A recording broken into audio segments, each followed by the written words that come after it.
In today's episode of the Pathmark Presents podcast, I have an interesting guest here with me today. I'm with Avelar, who is hailing over from the NexJ Systems team, who is basically, yeah, you could think about him like a, solutions and service provider, or a solutions provider, I should rather say, in the financial sector. NexJ is an interesting product. We want to really deep dive what they're all about, which branches they really take over in the financial services, and but also how Sal is thinking about growth for the company. So Sal, welcome to the show. Hey Lucas, how's it going? Good, thanks. Thanks for joining the call. So maybe give people a quick overview.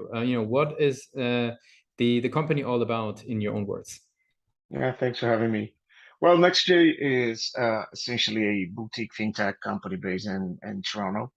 And we are heavily focused on the financial services industry, particularly the wealth management and commercial banking sectors. Over the years, we have been consistently uh, uh, helping companies providing solutions such as like integrated advisor desktop, CRMs, and AI-based solutions to companies like Wells Fargo, RBC, UBS, and so on and so forth.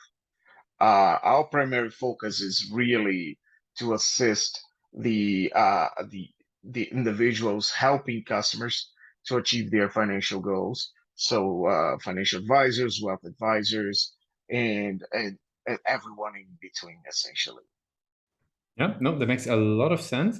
Now, you were sort of giving insight on the types of customers you're working with already, but maybe tell us a bit more, like what types of organizations benefit the most? Do they have to have a certain size? Is there a certain employee size? Should there be a certain drive for digitalization? Like, what makes a great fit for next shape?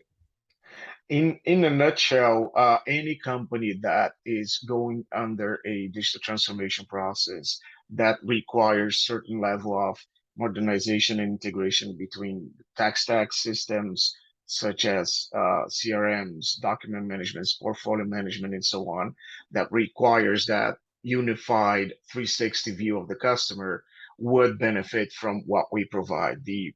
Our main product, our gold standard product is our integrated advisor desktop, the one that the banks that we have as customers, UBS, ANZ in Australia, Wells Fargo in the US, are benefiting the most Mhm. because then they have a workspace that unifies all of the information that comes from the different systems they have on their tech stack, and they can provide a better service and better engagement with the customers. That makes sense. Now, who within those financial organizations typically would reach out? Like, who's the champion within those organizations? Is that like, yeah, is that sort of a head of technology? Is that an operations manager? Is that a product manager? Is that a C-suite level individual? Who is sort of the champion for NextJ typically within those organizations? Really, the one that benefits the most is the individual investors, the client. But of course, in order for us to enable these individuals to get the most out of any recommendation, any service that the wealth advisors and wealth managers are providing, basically wealth advisors and investment advisors who historically have shown some boost in productivity, engagement, and increasing assets under management, which is a key factor around, as well as CTOs with a better visualization of the business itself and what they can do next. And of course, finally, the managers and the individuals who are managing wealth advisors so they can better visualize the business and provide them with better guidance in the future. Very, very good. Now, how do they learn about NextJ? Like, what would you say is the journey looking like from them, getting started and learning about you guys? Like, what client acquisition channels, are you guys leveraging? Yeah, over the last around 2.5, 3 years, we've been successfully deploying campaigns, particularly on LinkedIn and Twitter. Those are our primary social channels, as well as a couple of interesting partnerships with firms like Gartner, Forrester, a couple of media companies as well. We've been sponsoring content, being part of events over the last 2 years with the pandemic. We have been phasing out a little bit the presential events, but hopefully in the near future, we're going to go back and face our clients face to face, as well as, of course, all of our web efforts and paid acquisition efforts that we've been doing over the last couple of years.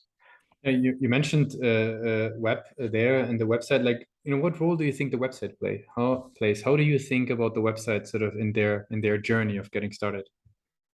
I mean, our website is our main driver. It's our main lead acquisition tool. Is the one that we leverage to basically demonstrate all of the value proposition that we can place them into the right thread of content to so we can deliver the value to our audience. So if a wealth advisor is looking for techniques and ways on how to improve client engagement, we can definitely help them out with certain guides and expertise from the industry, from our partners, and so on. Very cool.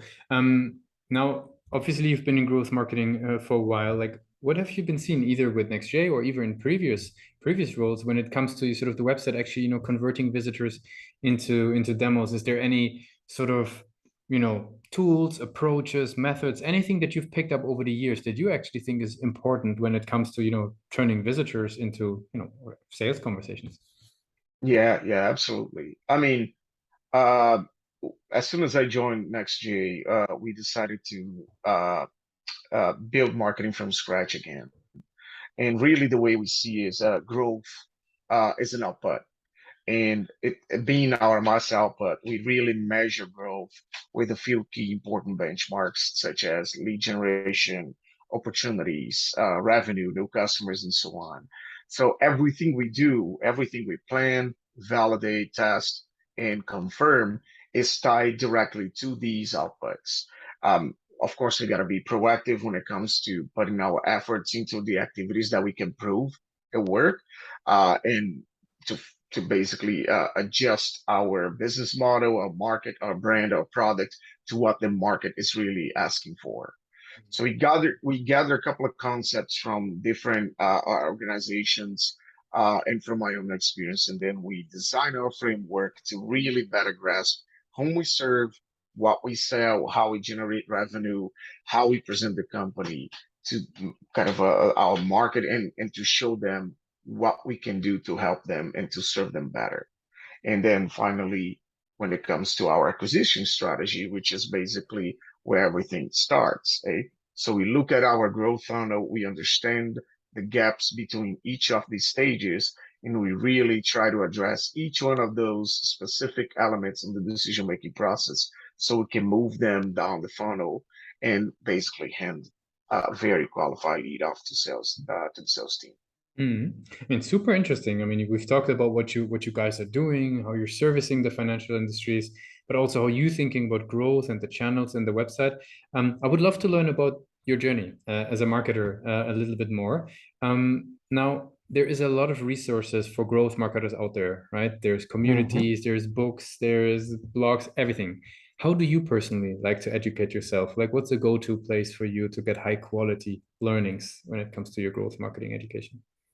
Well, every year, I try to refresh my content a little bit. I try to maybe get into a different program. One that I'm particularly very fond of, it's a Delivery Forge Mhm. growth program, the one that I could bring a lot of the concepts around, but also generally community conversations and, of course, with the people that you come across. Generally speaking, people are very, very generous when it comes to sharing strategies, sharing ideas, providing input. And everyone within my team as well has been very proactive in looking for better ways that we can exercise our creativity and our freedom, flexibility to really achieve our goals for the next steps. Mhm. As we're slowly moving towards the end of the interview, I have some rapid fire questions to get to know you a little bit better. You ready for those? They're harmless, though. They're a surprise, but harmless. Sh- Shoot away. Very good. What is the last book you read or the last podcast you listened to? The last book I've read is it's called The Algebra of Happiness. from Scott Galloway. It's really interesting approach to how can you position yourself to make better decisions, both professionally and personally, and how you can really achieve some level of fulfillment when it comes to making those decisions and looking ahead of where you are right now. Mhm. Very profound, I should say. Very, very good. What's one single thing that your company is focused on the most at the moment? Right now, we're really trying to exercise our idea of being a trust solution provider to our customers. That's our main commitment, and basically the reason why we try and develop all of the products that we offer to the market. It's really to provide the best value we can to those who trust in us and who are basically putting their um, efforts and faith on what we can do for them. Mhm. And for the very last question, I would like to do a little bit of time travel, right? I would love to travel back to the days of the Toronto, University of Toronto, Rowan School of Management, right? So you're getting out of formal education into the world of business and growth and marketing. What's the one advice you would give yourself for your journey as a marketer? Uh, Try not taking too many shortcuts with your enthusiasm for achieving results. Like really try to take step by step, learn principles and the concepts, and try to really live and absorb them as much as you can. Very good, Sal. I really appreciate you took the time with us today to be a guest on Pathmark Presents. I want to give you the very last word. If somebody would be forgetting all that we discussed about NexJ today, what's the one thing that they should remember? Yeah, what really makes NextJ special is that the way we think about our customer challenges and what means processing the data, the assets around, and help them solve those problems, and how we build the solutions around these problems to really make them very, very specific to our customers. So that's the commitment we have, and that's what makes NextJ so different from other more generic companies out there. So, thanks a lot for being a guest on Pathmark Presents. My pleasure.